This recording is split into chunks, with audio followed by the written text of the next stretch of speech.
G'day, listeners. Welcome to another episode of Intuitions and Orgasms. Jen Hamilton, how are you? I'm amazing, Greg. How are you?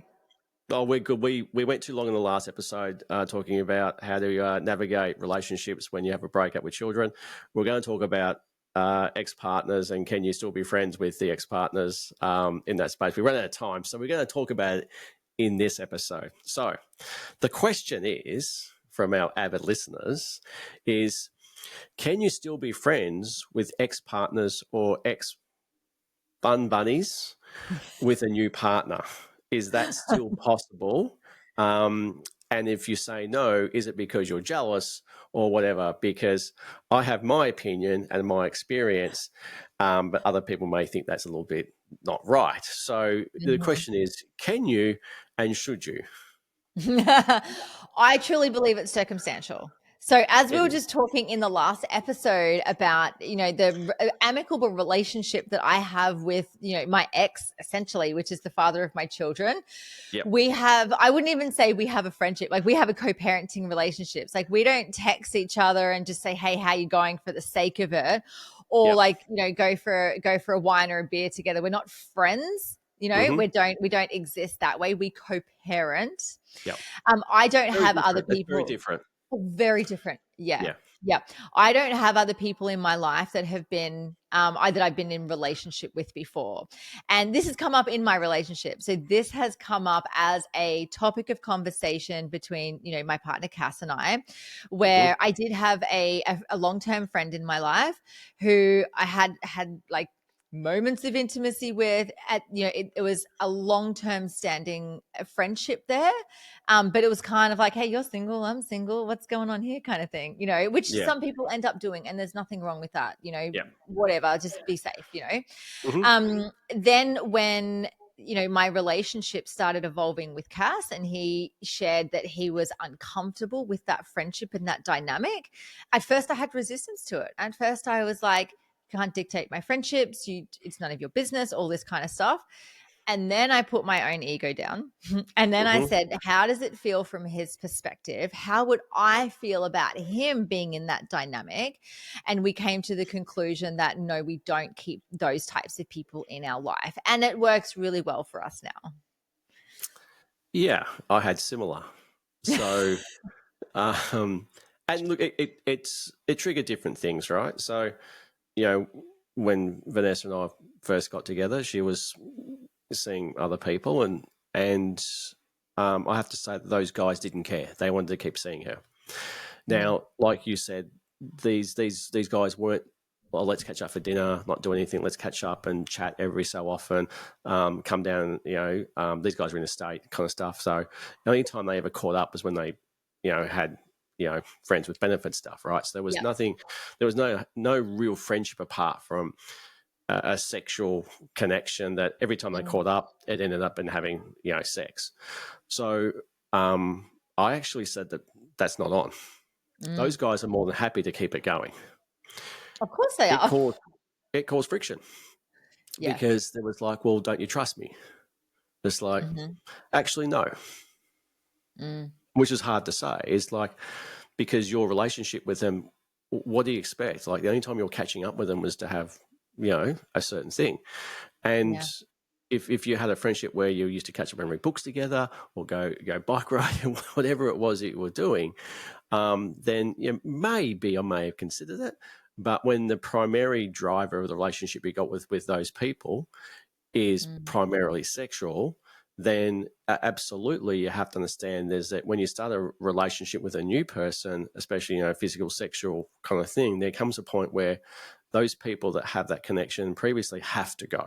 And I'll say this across the board.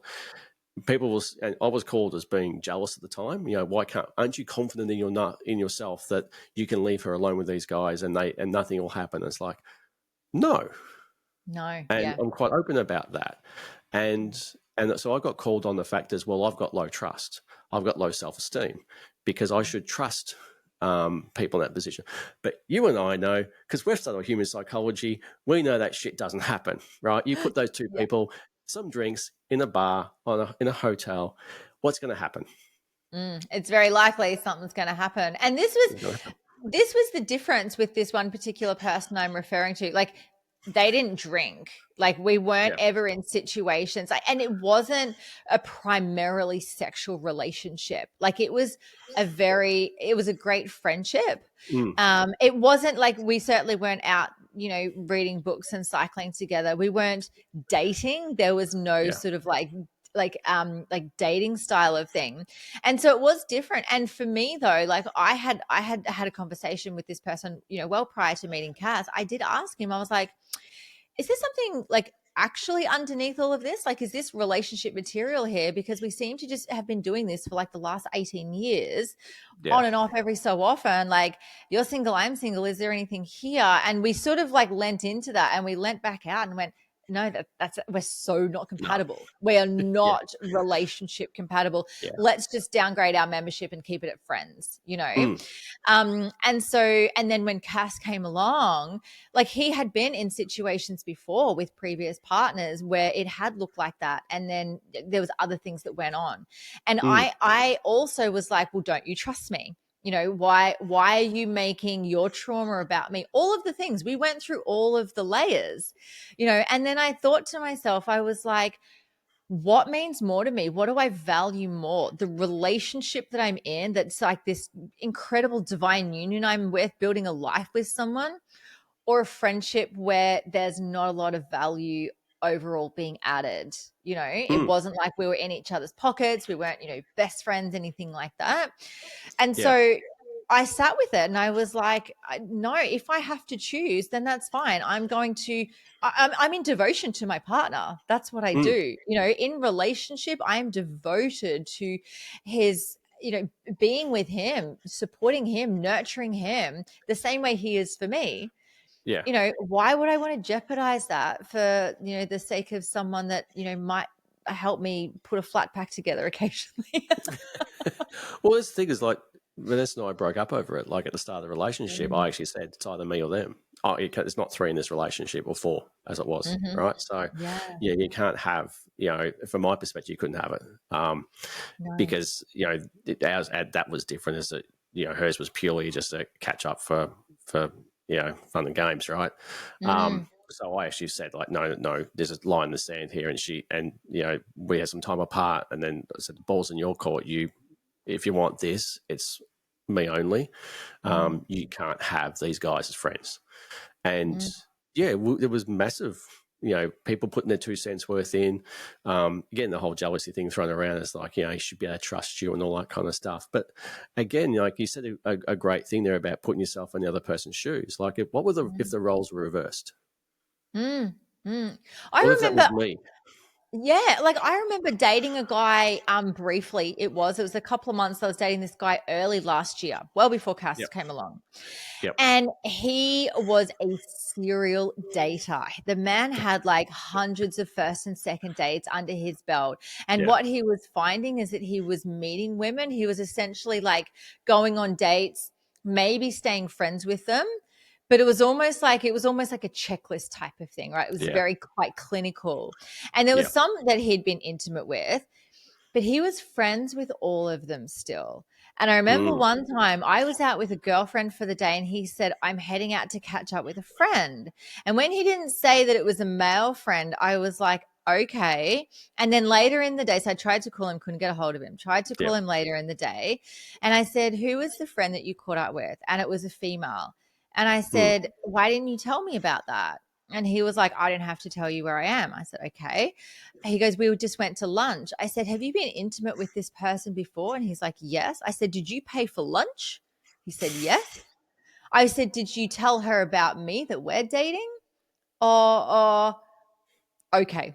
Like, I was like, not okay. Like, I was not okay with that situation. I'm like, can you see from where I'm sitting how that looks and how that feels? A woman is being taken out by you. You are paying for her lunch. You've been intimate with her in the past. There's all this stuff. How would you feel if I did that to you? And then I recalled that moment when I was having this conversation with Cass, and I was like, actually, been there, done that, got the fridge magnet. It fucking sucked. I'm leaving this other friendship. I mean, and understand, like, you and I know this stuff. What happens, like, people who have that behavior where they have these ex-partners or people around them still when they've got their friends when they're in a relationship. What it really is it's an out clause. It's that safety net. It's the thing to say, well, if this doesn't work, then I always go back to I've got a this stuff, backup. right? That is a lack of respect. That is dooming your relationship before it's even started. That is a complete lack of respect for your new partner. And I would say to people, and this will be a not negotiable. If this is what situation you're in right now with in your relationship, where a friend or your partner is keeping friends with an intimate partner before, get rid of them. Yeah. It's up their ass. Yeah. And again, we talked in the last episode about being brutal with some stuff, about just going, your relationship's over, done. It's the fact is they're keeping their options open. That's There's what a they're doing. foot in the door. Exactly that. And I absolutely agree with that. There's nothing about any ex-partner, someone that I've dated or been intimate with, that I would want to carry that energy. Because when you think about it, we're all energetically connected in that way. Yeah. Like the entanglement that you create through creating like a sexual experience with someone, you wrap that energy, like your energies entwine in those moments. You still have got that energetic connection. If you go off and you're with another partner and you're creating an energetic connection with them, you're carrying that energy over. We're all just like entangling sexual energy everywhere, really. Correct. Yeah. But I honestly couldn't think, especially being in a long distance relationship, thinking about it, if I knew that like Cass was all the way over in Perth and he was still friends with people he'd been intimate with, that we have wide open trust. There is still this level that sits underneath. And as Cass has said before, he's like, I know men and I know men's intentions. And I feel like it is different for women. I do feel as though women love emotional connection with people. They're not driven by sex. Biologically, men think with their dick. And I say that lovingly, but biologically it's true. I know you'll back me up here. Well, that's what I was saying to you. One of the guys that Vanessa was with, he was more than open to actually go, let's keep doing it. Let's not tell him. He was quite open about the fact that he wanted to continue their relationship going on the side, behind, what we were doing. Right. He didn't care. He could not give a shit. Yeah. Yeah, there's no code of honor between a brotherhood, and there's women can be like that as well. But he was the one who's seeding the stuff about jealousy, right? It's like, but there's a good reason why there was no trust there, is because the fact is he was actually doing exactly what I was saying, that and he was like, well, he doesn't trust you. Like, we should be able to catch up, and it's like, dude, and then all of a sudden he's like, we need to continue this relationship that we've got. It works for me, it works for you, all that kind of stuff, right? And in that space is that like you're right, guys will. They'll do it. Yeah, and this is the thing. When I truly feel, and this goes for both men and women, like when you have strings of, just fuck buddies, when you don't have that level of commitment, when you know that you can get what you want sexually without committing, you will use that. You will use other people in that game. You will learn that, like, if people respond to that and you get your way, you're going to keep doing it because it feels good. There's this thrill of the chase, but no actual commitment. When Cass and I first connected, like with the first weekend that he came over to Brisbane, we spent a night together and we both said, we're not interested in intimacy. We want to share company together. But it was not about intimacy for either of us then. We were like, no, we're building a foundation to get to know each other. We're not just jumping into bed to have sex together. It just wasn't a thing, because like there's nothing sexier than waiting. I truly believe like a relationship will last the distance if you wait longer to be intimate, because everyone just wants to, get to the point of ripping each other's clothes off and being sexual. There's once it's done, it's done. Once you see each other naked, you see each other naked. Once there's been penetration, you've had sex. You've broken the barrier. But even the point where, like, I know those guys saw it as a challenge, right? Like they found ego in that space that they could still maintain that relationship with her, even though I was dating her. They saw it as a conquest, right? It was a massive ego boost for these boys, right? And In that, so you're fighting against that. But I'm more interested about what's it say about you as a person if you do have boundaries around this, right? Because I know, the word jealousy was thrown around quite a lot. But if you actually have the boundaries in this space and say, no, this is what we both deserve, this is what I deserve, and this is what our relationship deserve, what does it say about you as a person? When you lack those boundaries, remember, I always say, how you are in small ways is how you are in all ways. Yep. If you don't have boundaries in this, you don't have boundaries. If you're flaky in one area, you're flaky in all areas. Yep. That's And the it's, first step you're going to fail. Like if you like that for me would be so attractive if I was a partner and I just said, you know what, no, this is not on because this is my ethics, this is my worth, and this is what I mm, do. That would be a green flag for me. mm, Absolute yeah. green flag, because I'm going, right, that person's got integrity, that hmm person's got boundaries, and that person's got a really strong personal awareness. Yes. And that is what people open to. If Yes.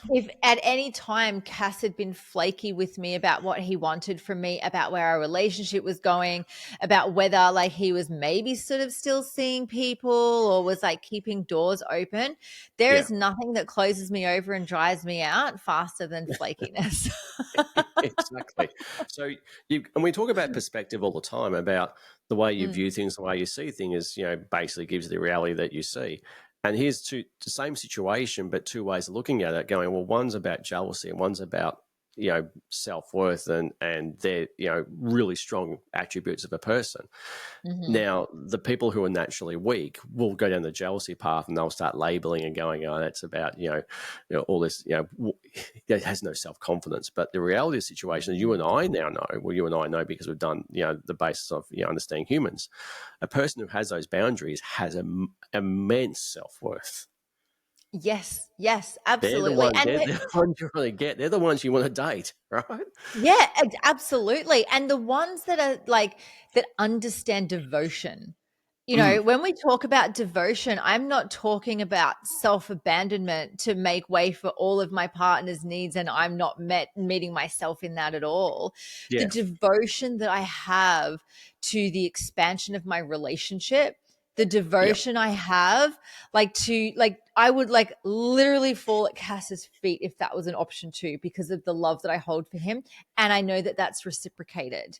mm, When you have that, when you understand sacred union, where there is nothing coming between the love that you have because of your mm, boundaries, because of your self-worth, because of your devotion to each other and the relationship itself, there mm, is no questioning. Like you can have friends of the opposite sex, same sex, yeah, you can be in community, you can be in the same room as other people. But I also yeah, know that behind my back, Cass only says the highest things about me. The yep, same way I will step into the room and I will only ever speak the truth and the highest version of him. Because yep, I would never put him down to his face or behind his back either, yep, you know? And that's yep, like, that is true devotion. And when you have devotion to someone, you're not flaky going, well, if this doesn't work out, I'll keep, the guy in Sydney and, there was that guy from a few years ago. I'll keep his number just in case. just in case. You're not. You go all in. And like Cass and I are, we're what, 10 months in, 10 or so Mm, months into our relationship. It's still fairly early days. We are both so committed to doing everything we can to work on the relationship where we're at yeah, right now. yeah, I've always said, I don't have a crystal ball. I don't know what, 10 years down the track looks like. We yeah, absolutely speak about the future. I can see a very beautiful future with this man, yeah, but I'm not going to allow things to hold me back with one foot out the door going, yeah, but what if? Because I've done yeah, that before. It's come from a place of feeling unsafe in that relationship. Why? Because there hasn't been devotion, because there hasn't been boundaries, because I haven't felt chosen, because there was flakiness, right? hmm, yep, And so now I can go, I don't give a shit how long it's been, in this earthly plane, in this iteration of this lifetime. I'm all in. And I'm so loud and proud on my social media about Cass as my partner, very loud and proud on this podcast. yep, That if anyone who even remotely knew me through any of those platforms, dared to make a pass at me, like I would rip them to shreds, Greg. Would fucking rip them to shreds. Like, how dare you? How dare you question the devotion that I have to my man?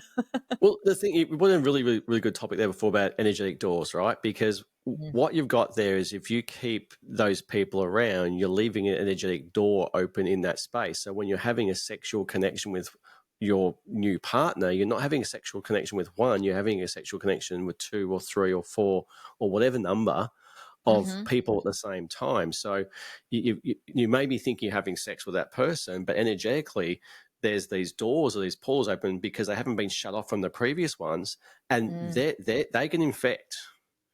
Yes, literally. Like we're talking like literal, like biological issues here, but also energetically. And like, let it be known, if it's your jam to openly sleep with multiple people, if you want to be in open relationships, if you want to be polyamorous, if you just want to go around and spread your seeds, go right ahead, but be transparent about it with your partners.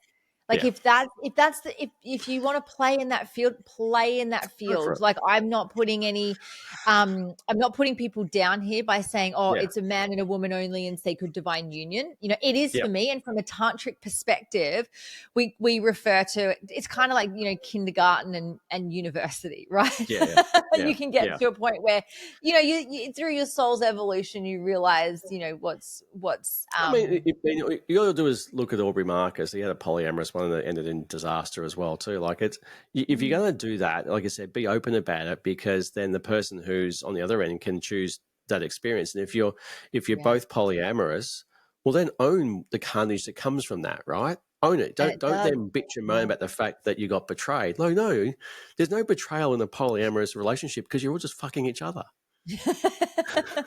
And there's like the rise of like the conscious polyamory and all this kind of stuff, and all it is a band-aid for some really deep shitty trauma. I've seen it with close friends at the time, and it's so damaging, not only on the couples, but on if there's families involved. And I know of another couple as well that are in a polyamorous relationship with another couple. It's 4 of them. It's just the 4 of them. They are wide open with each other. They've got their own boundaries, but it's a sacred foursome essentially. It's not, and I think this is the difference as well, is that you can have that. You can have that in whatever sort of like sacred space that you choose to. It's when you're going around and you're not telling people, or you're using spirituality as a front for your shitty behavior. When you're calling it something and really you're just a little fucked up, Unfortunately, the spiritual is still full of the male guru who sleeps with multiple women under the guise of I'm doing healing on you and all that kind of crap, right? So unfortunately, I hear it so much in like the yoga and tantra space as well. And this is why Cass and I are so dedicated and passionate about teaching people what tantra is and what tantra isn't, because there is so much shit out there, and so many predators, especially male predators, unfortunately, in the industry that you will say to already traumatized women, let my wand of light heal your yoni from the inside. Like, no. I haven't heard that one for a long time. But it is like, so what we're sort of just getting to here is that in a very committed, deep, honoring, spiritual, tantric kind of relationship, it is near impossible to have your ex-partners, especially if they were not fuckable, they were, basically there for sexual presence in that new relationship, because what will happen is that it'll be carnage. Like very, very few relationships will survive that. If you want to keep your ex-partners who are just purely a sexual connection in your life with your new partner, expect it to fail. Yeah. Expect it to be messy as well, like a messy failure. This isn't the amicable separation that we spoke about earlier. This is like, it is really messy. People get really hurt in this. Yeah. Saying that though, can you have friends of the opposite sex who you're not have ever been in a physical sexual connection with prior, still be friends in a relationship when you're in a new relationship? Yes, I do believe Yes. so, because I Yes, you think it's can. very healthy too. Yes, Yes. because I Yes. have that. Cass Yeah. has that. I Yeah. would never dictate who he can be friends with and can't be if they haven't Mm-hmm. had sex together. Like that, the sex part I understand is It's the a deal boundary. breaker. That's the That's boundary. the Yeah. boundary. That's the But as crossover for employment. friendships, Yeah. I would be wildly disappointed if Cass turned down any female friendships that he had because of me. I'd be really upset Yeah. about that. Yeah. Mhm. Yeah. Because, I mean, you can have very healthy, friendship relationships with the opposite sex where it's non-sexual and to demand that those relationships go, that's the wrong move. So we're not saying that. We're saying that those relationships are also quite healthy and should be maintained if that's the basis of the relationship. But the Yeah. crossing of the boundary is as soon as you have an intimate sexual connection with somebody, that's opening up a way for some pretty bad places. But yeah, Yeah. I found it interesting that the first part that was actually labelled towards me was jealousy. Mm. Yeah.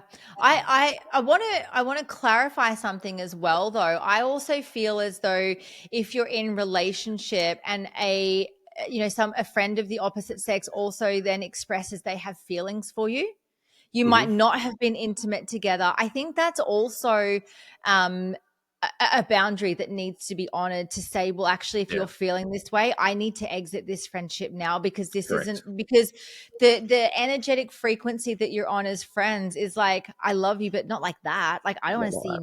naked. I don't want to Yeah. I don't want to see your bits. Like, I'm not Mm-hmm. sexually attracted to you. I'm attracted to your frequency. You're my friend. We have, similar values, goals, the way in which we look at life. Yeah. But I don't want anything more from you. But I truly feel as though if someone then expresses like, I have romantic feelings for you, that needs to get cut then, because I think that's like entering unhealthy territory there. Yeah. And Yeah. yeah, Yeah. as far as jealousy, yes and no. Like, maybe somewhat jealous because they're potentially a threat, you know. The other sex is potentially a threat, because what if I was to compare myself to another woman? Oh, is she prettier? Is she more toned? Has she got bigger boobs? Is she more whatever? Do you know what I mean? Like, whatever Yeah. story I want to tell myself to convince myself of that. Yeah. And the Yeah. same with guys. I think it's a very common thing, and we have to check in with, where is that jealousy from? But also, Most guys, is he better than me? Most guys, yeah, is is it? he Is better he? than Is me? he? Is he better performer than me? Yeah. Exactly that. And like, for most women, it's down to looks. Is she more attractive than me? Yeah. I've compared myself to women in the past, like, or if I've seen like the ex of an ex or something, like, oh, it's fine, I'm prettier. I've got one up, kind of thing. That's more sort of like what women do. Yeah. But we check in with ourselves. It's like, well, is there something that I'm feeling as though I'm lacking within myself that's got nothing to do with my partner, but I'm making it about my partner and I'm projecting this jealousy? Mm. Yeah. It's a with the increase in obviously online dating and Bumble and Hinge and all those other websites that promote meaningless transactional sex. It's become a bit of a minefield today that people still have those transactional relationships that are still accessible to them, Mm-hmm. which is why people are finding it hard to form those deeply pair bonded intimate relationships, because it takes a commitment to go down that path and saying, well, I'm going to get rid of all my safety nets and go all in on this and make this about that. And we've got so many options out there, and we've got so much dopamine hits coming at us, right? And that's the thing, is that today it's like we can get a dopamine hit off, just get on a app and just kind of go, well, who's around in the area, who's bored tonight, Literally. Yeah, yeah. who That's wants to get what laid. that's what Tinder is for. That's what Tinder started off as, is like, where can I get a fuck close by real quickly? Yeah, yeah. So it's so for people listening, unfortunately, or fortunately, which way you look at it, depending on your situation, is that if you're in a situation right now and you're starting a new relationship and you have ex partners or ex whatevers that are still in your life and are still communicating with you, you have to understand that you're playing with fire and you are literally destroying any kind of healthy new start to a new relationship with the energy of the old stuff still there in that relationship unless it's cut off. So Yeah. what we are saying here is that if that's the case, you should cut it off. And if you want to provide safety to your partner to be in the fullest expression of themselves, that's what it's going to take. Mm. Like if like when Cass and I had a conversation, when it wasn't a fired up conversation, when it wasn't from a place of hurt, when it was a conversation saying, this is really how I feel. This is what's going on for me. There was no raging conflict in it. Yeah. I could hear him in that. Yeah. There wasn't anything that I needed to then defend myself over or get my back up about. Mm-hmm. The first couple of times that we'd had a conversation around this, I did because it like sort of came out of nowhere and I was really defensive going, well, if you're coming at me because you don't trust me, I now need to defend myself because it's not that I'm Right. untrustworthy. So let's go there. That comment about, well, I'm untrustworthy, right? Because that's Mhm. the common comeback is that, well, you should trust me. What are you actually saying here? Are you implying that you don't trust me, that I can actually spend time with these people and not have Mhm. sex with them? Is that what you're saying to Mhm. me? And that's Mm. sort of that's the comeback from the other person. That's the defense to the going, well, no, you can't have these people in your life. The comeback Mhm. is that, well, don't you trust me? Mhm. Yeah, and that's what it came down to for us. I'm like, where in the timeline of our whole relationship have I given you any indication that I'm not trustworthy? Yeah. Especially the fact that, Cass and I, for example, we've been in a long distance relationship this whole time.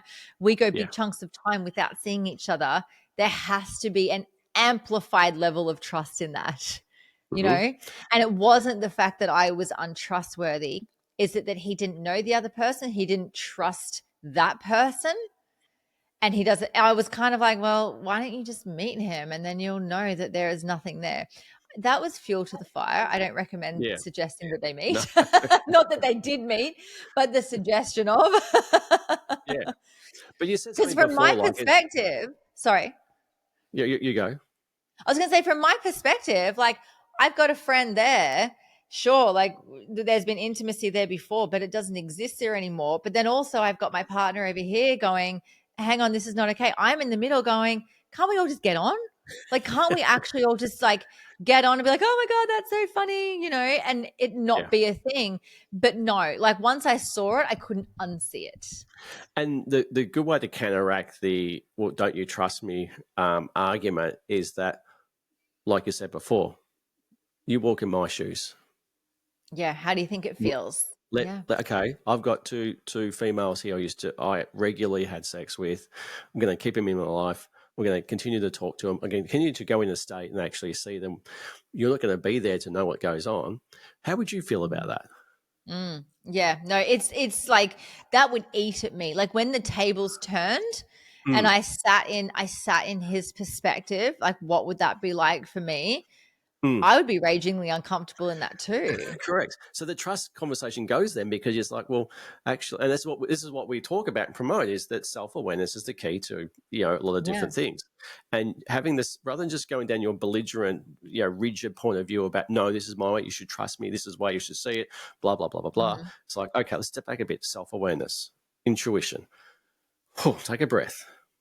Mhm. Let me see this from a different perspective. Let me walk in their shoes and go and see what it's like to be in that space.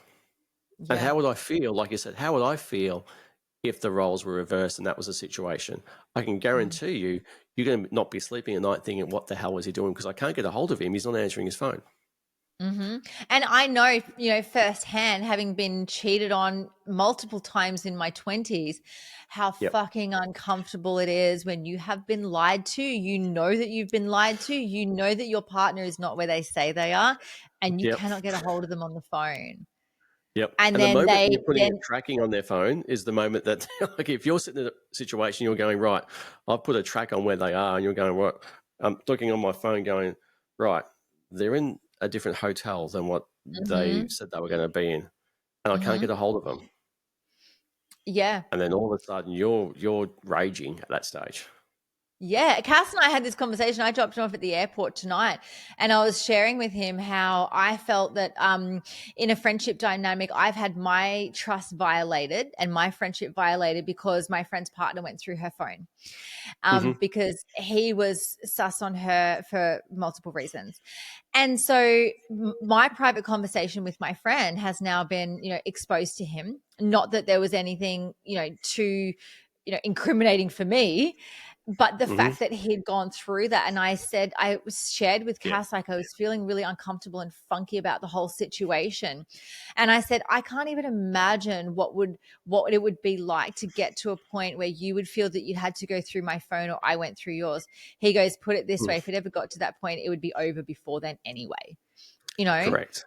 Yeah. And Like I don't feel that there's any reason to go through anybody's phones. There well, shouldn't be and a reason to. there shouldn't be, right? And the thing is, like, in this household, we all know each other's passwords. I leave the laptop on, I leave Facebook open, I leave Instagram open, right? Go for it.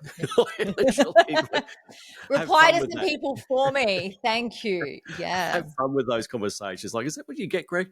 Yeah, you can keep that kind of stuff, right? And that's the place, right? Like, open, it's a promotion of open honesty. But yeah, so it's having that self-awareness in that place to be able to, walk in the other person's shoes and kind of see it from a different perspective and go, would I like to be in that situation? Would I like, rather than just have your rigidity around, no, I should demand to have this, and it's your lack of trust to be, you don't trust me, and it's your lack of self-awareness, and it's your lack of confidence in yourself that's directing this. Like, no, stop. What if the roles were reversed and that was a situation that, presented for you? How would you feel about that? And all of a sudden the story changes. It's like, oh, okay, right. No, I wouldn't like that. It's like, well, why is it good for you and not good for the other person? And this is also an additional layer that Kath and I have worked with, because when it came time to facilitate Tantra, we both kind of went, well, now we're in relationship. What does that look like? What do our boundaries in the space of relationship look like? Because I don't work one-on-one with men. And I don't offer tantric massage to men, because even though from my perspective it is the strongest of boundaries, everything is above board, I can say over and over and over again, there is absolutely no such thing as sexual gratification in this.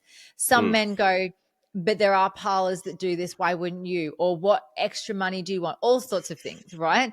The same way that I know that Cass has a very attractive personality to women because he's grounded. He gives eye contact and attention. He's really warm. He's very wise. A lot of women are attracted to that type of energy. And so I understand women would be like, oh yeah, I'll come for a Tantra session, And so we've had to navigate layers within our professional life of what our boundaries look like, because the minute that either of us cross that on a professional level as well, like I'm talking not with a client, but with each other's boundaries. Like, I'm not going to just open myself up to seeing male clients for massage behind his back. Not for a second. Yeah, correct. Yeah. So it's a touchy subject, but there's probably one clear answer to this is, if you're in a situation, you've got a decision to make about what outcome do you want. Do you want to keep, the fuck buddies around and the casual relationships? You want to keep that going on, or you want to have a strong, intimate, connected, passionate, spiritual, connected relationship? You tend to can't have both. No, you can't have your cake and eat it. No. So you've got to figure out, do you want them around that aren't committing to you? Because if you're fuck buddies, I'm sorry, you haven't been chosen. No, you were not chosen. He's not that into you, or she's not that into you. Correct. Right? If there is nothing beyond just a sexual fling, they don't give a fuck about you. Correct. Yes. That's a great way to end the podcast, Jen. Where can they Your find fuck it? buddy doesn't care about you. Full stop. They're your fuck buddy. They leave at the end of it. There is no aftercare. They don't give a shit about your feelings. They got their rocks off and they're out the door. Exactly. They're a Where can people wombat. find Eats, us, drinks, Jen? and leaves. They are. They can find us on Instagram, Intuition and Orgasms Podcast. You can leave us a comment, rating, and review on Spotify, YouTube, all the really cool places that you'll find the podcast. As always, Jen. Amazing.